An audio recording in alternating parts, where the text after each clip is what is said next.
बिस्मिल्लाहिर्रहमानिर्रहीम। एक बहुत खूबसूरत बाग था और उस बाग में तरह तरह के फूल, तरह तरह के फलों के पौधे, पानी के चश्मे, पानी के वो नाले, जुएं जो हम खाले भी जिनको कहते हैं, वो वहाँ पे परिंदों का घोंसले, परिंदों का बसेरा, बहुत खूबसूरत जंगली जानवर, लोग आते और फलों से सैर होते, फल खाते, खुशबुएं सूंघते और वहाँ पौधों की छाँव में बैठते। बहुत मज़े से लोग वहाँ रह रहे थे और बाग भी बहुत दिन ब दिन जो है तरक्की कर रहा था, बहुत खूबसूरत से खूबसूरत होता जा रहा था। एक दिन मालिक किसी मजबूरी की वजह से उसको मुल्क के बाहर जाना पड़ा, तो वो एक माली के सुपुर्द जो है बाग की जिम्मेदारी उस माली को सौंप कर वो मुल्क से बाहर चला गया। कुछ अरसे के बाद जब वो मालिक वापस आया, तो वो क्या देखता है कि बाग जो है वहाँ पे रश बहुत ज़्यादा है, लोग बहुत ज़्यादा है और बाग की वो हालत नहीं रही। जब वो बाग के अंदर गया, उसने देखा कि वो नालियाँ, जो चश्मे थे, वो सूख चुके थे और पौधों पे जो है वो फल भी नहीं थे, इतने फूलदार पौधे भी नहीं थे, वहाँ जानवर भी नहीं थे, वहाँ परिंदे भी नहीं थे। वो वीरान बाग पड़ा था। जब उसने माली से पूछा कि ये नालियाँ कैसे खुश्क हुई, तो उसने कहा कि हजूर पानी लाना बड़ा मुश्किल हो गया था, पीछे से खोलना, रात को जागना पड़ता था, तो मैंने बाग के अंदर ही जो है ना कुआं निकाल लिया। जब कुआं निकाला तो बाल्टी से पानी कुछ अर्सा मैं निकालता रहा, फिर मैं जनरेटर खरीद के लाया, फिर डीजल का मसला हुआ, फिर जनरेटर की आवाज़ से ऐसा ऐसा परिंदे जो हैं उस शोर से वहाँ से निकलना शुरू हो गए, उसके धुएं से जो है पौधों पौधों के जो पत्ते हैं वो जलने शुरू हो गए, वहाँ पे आलूदगी, माहौल ख़राब हो गया। फिर ऐसा-ऐसा वो कुआँ जो है उसका पानी गंदा शुरू हो गया, वहाँ कीड़ों-मकोड़ों ने ब बसेरा कर लिया। तो उस माली ने उसके इर्द-गिर्द झाड़ीदार पौधे उगा के उसको ढाँपने की कोशिश की ताकि नज़र ना आए, लेकिन बदबू और स्मेल और कीड़े-मकोड़े, बीमारियाँ वो वहीं पे मौजूद थी। उसने आम के दरख्तों को काट कर, जब मालिक ने पूछा कि आम के दरख्तों का क्या किया है? उसने कहा, हज़ूर इसको काट कर मैंने ये जो एक बाड़ लगा दिया बाग के इर्द गिर्द और इसके बाड़ पे मैंने दरख्तों के जो है वो तस्वीरें लगा दी हैं, बड़े फलदार दरख्तों के जो फलों से भरे हैं। और देखें आप, लोग आके यहाँ पे तस्वीरें खिंचाते हैं, टिकटॉक बना रहे हैं, इंस्टाग्राम पे लगा रहे हैं। आपकी बाग की तो मशहूरी बल्ले बल्ले और वाह वाह है आपके बाग की। उसने कहा वो तो ठीक है, लेकिन फल? उसने कहा, हजूर फल मैं मंडी से ले आता हूँ सुबह और बाग में यहाँ रख के सुबह लोग आके खरीदते हैं और ले जाते हैं, वो यही समझते हैं कि ये फल इसी बाग के हैं। यही हाल मेरे दोस्तों, मेरे भाइयों, मेरे मुल्क पाकिस्तान का है। जितने माली मिले हैं इसको रखवाली के लिए, उन्होंने इस मुल्क का, इस वतन का, इस बाग का यही हाल किया है। आप रेलवे का हाल देख लें, बिल्कुल तबाह हो चुकी है। स्ट्रक्चर पर कोई काम नहीं कर रहा, लाइनें कोई नई बना नहीं रहा, लाइनें बिल्कुल ख़राब हैं। बल्कि कोई एक ऐसा माली आता है, वो कोशिश करता है एक दो डब्बे जो है वो नए बना के उनको पेंट करके अंदर सीटें उसके अंदर सीटें वगैरह जो है वो नई बनवा के जनाब एक बिजनेस ट्रेन चला दी जाती है, एक नाइट कोच चला दी जाती है और लोगों को बताया जाता है, जी देखें जी हमने नई ट्रेन चलाई है, अब ये ट्रेन तरक्की में, रेलवे की तरक्की में बड़ी कारआमद साबित होगी।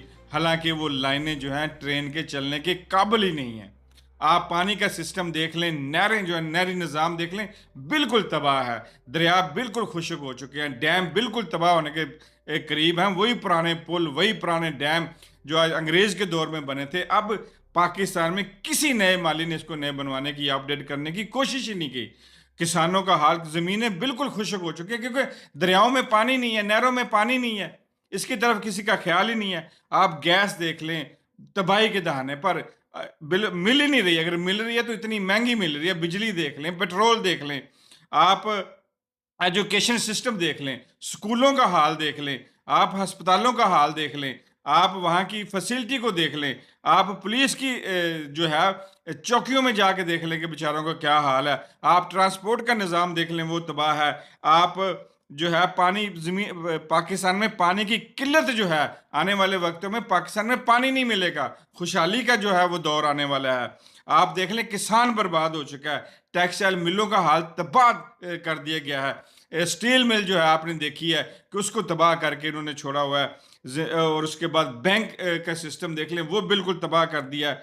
डॉक्टर परेशान हैं, नर्सें स्ट्राइक कर रही हैं, टीचर जो हैं वो स्ट्राइकों पर हैं। आप सहूलतें हमारे मुल्क में बिल्कुल ज़ीरो हैं और टैक्सेस इतने बढ़ा दिए गए हैं, हर चीज़ पे टैक्स, हत्ता के मवेशियों के गोबर पर टैक्स लगाने की जो है वो लगा दिया गया है। आप रिश्वत, नाइंसाफ़ी हमारे मुल्क में इस हद तक पहुँच चुकी है कि कोई काम बगैर रिश्वत के तो पाकिस्तान में हो ही नहीं रहा।